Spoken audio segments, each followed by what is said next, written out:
Bismillahirrahmanirrahim. Assalamualaikum warahmatullahi wabarakatuh. Halo anak-anak, bagaimana kabarnya? Semoga kalian semua tetap sehat ya. Sebelum kita mulai pelajaran, marilah kita berdoa bersama-sama. Berdoa mulai. Rabbi zidni ilma warzuqni fahma.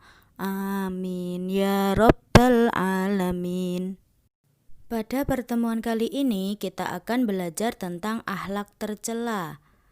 Yang termasuk akhlak tercela itu apa saja? Di antaranya akhlak tercela egois, akhlak tercela berkata kasar, dan akhlak tercela berbohong, dan akhlak tercela sombong.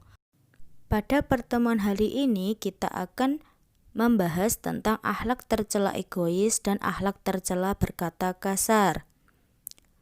Akhlak tercela egois. Sikap egois disebut juga ananiah.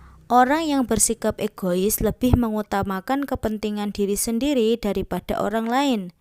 Kita hidup membutuhkan orang lain, untuk itu kita harus saling membantu.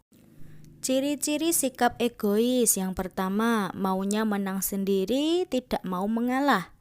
Yang kedua, tidak peduli dengan orang lain. Yang ketiga, sering menyakiti hati orang lain. Yang keempat, tidak mau dinasihati. Yang kelima, tidak suka menolong orang lain. Nah, itu semua adalah ciri-ciri sikap egois. Jadi, bagaimana cara menghindari sikap egois? Pertama, biasakan mengalah untuk kebaikan. Yang kedua, jauhi sifat marah, iri, dan dengki. Yang ketiga, mau belajar mendengarkan pendapat teman. Yang keempat, mau belajar membantu orang lain. Yang kelima, menyadari bahwa kita butuh orang lain. Jadi hidup itu kita tidak bisa sendiri, kita butuh orang lain untuk membantu kita. Makanya kita harus saling membantu, kita tidak boleh bersikap egois. Sifat egois merupakan sifat yang dibenci oleh Allah dan tidak disukai orang lain. Karena sifat ini mencerminkan sikap merendahkan orang lain sehingga menyakiti hati orang lain. Padahal orang muslim harus saling menghormati. Kita harus menghargai orang lain dan bukan menonjolkan sifat egoisnya. Sifat egois ini sering melalaikan diri untuk menghormati orang lain. Maka sebaiknya selalu berusaha menjauhi sifat egois. Apabila sifat egois jauh dari kita, maka pikiran akan bersih dan mencerminkan rasa kasih sayang dan menghargai kepada sesama manusia. Pembahasan selanjutnya yaitu akhlak tercela berkata kasar. Rasulullah mengajarkan kita untuk bicara yang sopan, baik itu kepada teman, tetangga, guru, dan orang tua.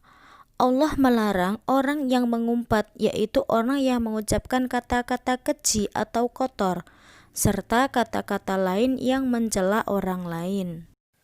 Contoh berkata kasar. Yang pertama, memanggil orang dengan berteriak. Yang kedua, menyebut orang dengan nama hewan atau barang yang menjijikkan. Yang ketiga, mencela, menghina, menyumpahi, dan menfitnah. Yang keempat, membisikkan ke telinga teman tentang keburukan orang lain. Terus bagaimana cara kita menghindari sifat tersebut? Yaitu kita harus belajar bersabar, lebih baik diam ketika marah, dan belajar berkata sopan. Dan jangan lupa bergaul dengan teman-teman yang baik. Sering-seringlah kamu minta maaf ketika berbicara kepada orang lain, serta hindari pertengkaran atau perdebatan. Maka kamu nanti bisa akan terhindar dari sikap berkata kasar. Dalam sebuah hadis, Nabi bersabda, sesungguhnya tidak ada sesuatu apapun yang paling berat di timbangan kebaikan seorang mukmin pada hari kiamat seperti akhlak yang mulia. Dan sungguh-sungguh Allah benci dengan orang yang lisannya kotor dan kasar. Hadis riwayat At-Tirmizi nomor 2002. Nah, karena itulah kita tidak boleh bersikap egois dan berkata kasar, karena itu akan merugikan diri sendiri dan orang lain.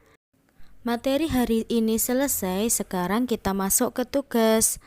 Kalian tulis pertanyaan berikut ini di dalam buku tugas kalian dan jawablah pertanyaan berikut. Nomor 1, bagaimana sikap kalian ketika ada teman kalian yang berkata kasar? Yang kedua, bagaimana cara kalian menghindari sifat egois? Kita akhiri perjumpaan kita hari ini dengan membaca hamdalah bersama-sama. Alhamdulillahirrabbilalamin. Sampai jumpa pada pertemuan berikutnya. Wassalamualaikum warahmatullahi wabarakatuh.